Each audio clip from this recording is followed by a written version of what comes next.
Ever wonder what a perfect morning in Jamaica looks like when you're not at a resort? The kind of morning where the food is so good it makes you want to do a little dance. Well, get ready, because we're diving deep into the heart of St. Elizabeth, the land of beautiful rivers, rum, and some serious hidden gems. St. Elizabeth is famous for spots like YS Falls and the Black River Safari.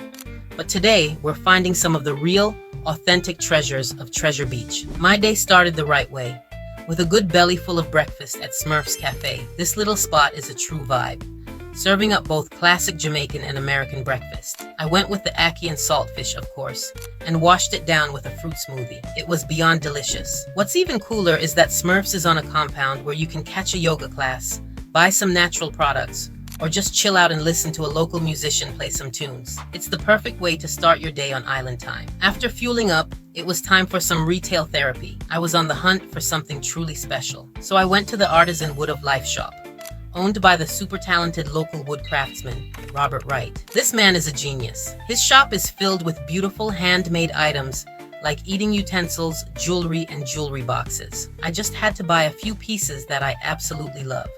He told me his wooden dishes and bowls sell out quickly, so next time I'll have to pre-order my pieces. If you want to check out his amazing work, you can find him on Instagram. With my new wooden treasures in hand, it was time for some beach therapy.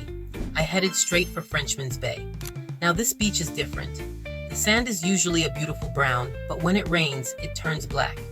Only in Jamaica can a little rain make a beach look even more beautiful.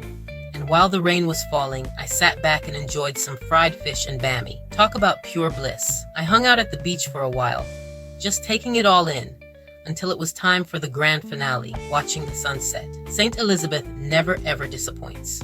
What a day. From an amazing breakfast, to finding some one-of-a-kind art, to just chilling by the sea, this day was a perfect example of getting off the beaten path and exploring the real Jamaica. So, what's the one thing you're most excited to do in Jamaica? Drop it in the comments below. And hey, if you loved this adventure, make sure you hit that subscribe button so you don't miss out on what's next.